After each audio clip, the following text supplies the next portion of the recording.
बिस्मिल्लाहिर्रहमानिर्रहीम। अस्सलाम वालेकुम वरहमतुल्लाहि वबरकातुहू। प्यारे नाज़रीन, एक वाक़या याद आ गया, वो आपसे शेयर करता चलूँ।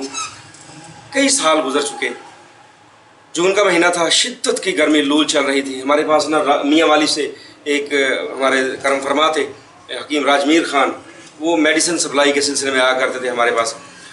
तो वो आके ना फौरी तौर पे निढाल होके बैठ के कहने लगे, यार बहुत ज़्यादा तकलीफ़ है, यह ठंडा पानी मिल जाएगा? मैंने कहा जी मिल जाएगा। कहने लगे शहद है? मैंने कहा जी शहद भी है। कहने लगे फ़ौरी तौर पे लेके आओ। मैंने कहा जी बिस्मिल्लाह खैर हो।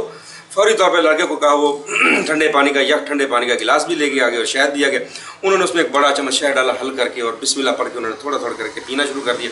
और पीने के 10 मिनट बाद कहने लगे अल्हम्दुलिल्लाह मैं बिल्कुल फिट हूँ। मैंने कहा जी हुआ क्या था? कहने लगे शिद्दत की गर्मी में मुझे मरोड़ की कैफियत थी, शिद्दत की गर्मी में मरोड़ की कैफियत थी। तो ये मेरा तजर्बा शुदा है कि कुरान कहता है कि शहद में शिफा है। तो मेरा लंबे अरसे का तजर्बा है कि मैं जब भी मरोड़ पड़ते हैं ना, तो मैं यख ठंडे पानी में शहद डाल के पीता हूँ, तो मेरे मरोड़ ठीक हो जाते हैं। वो मियाँ वाली का इलाका भी भाई बहुत ज़्यादा गर्म है ना वहाँ का।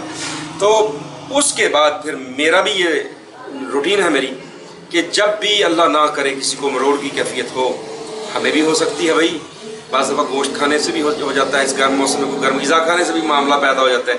तो फौरी तौर पर फ्रिज का या बर्फ़ वाला ठंडा पानी लेके ना, उसमें एक चम्मच खालिस शहद का, खालिस होना शर्त है जी।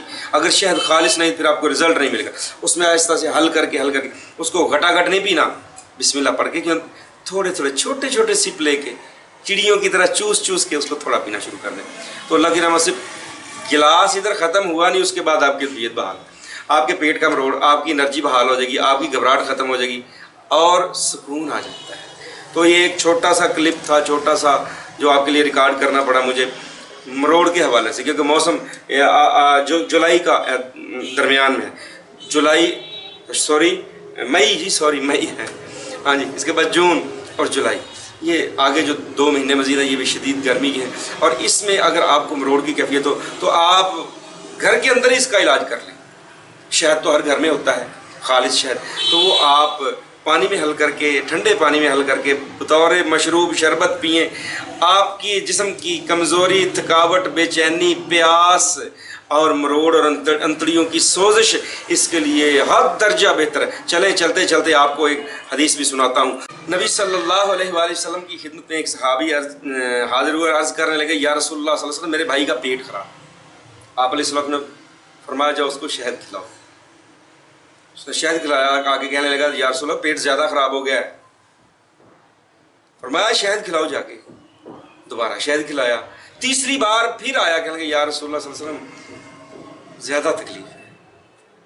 आप अलैहिस्सलाम ने फरमाया, तुम्हारे भाई का पेट झूठा हो सकता है, मेरे रब का हुक्म झूठा नहीं हो सकता। नाउज़ बिल्लाह मिन ज़ालिक, मेरे रब का फरमान है ना, शहद में शिफा है, जाओ शहद। तो शहद दिया, तो वो साहबी अर्ज़ करते हैं, उसके बाद मेरे भाई को पेट की तकलीफ़ ना रही और वो ठीक हो गए। तो भाई इस पेट की तकलीफ़ के लिए अगर सोच समझ के शहद को इस्तेमाल किया जाए, जिस तरह ये भी नबी सल्लल्लाहु अलैहि वसल्लम ने हिकमत का पॉइंट बताया ना, यानी शहद दो, उसके भाई के पेट में सर्दी थी तो वैसे शहद इस्तेमाल करिए किया। और जो मैंने आपको थोड़ा सा टिप दी, ये गर्मी की वजह से अगर हो तो फिर इसको ठंडे पानी में डाल के पीना, और पेट के मरोड़ अल्लाह की फजल करम से ठीक हो जाते हैं। उम्मीद है इंशाअल्लाह आप सुन्नत नबी पर अमल करते हुए अपना इलाज खुद ही करने की कोशिश करेंगे। दुआओं की दरख्वास्त है। जज़ाकल्लाह। अस्सलाम वालेकुम रहमतुल्लाहि व बरकातहू।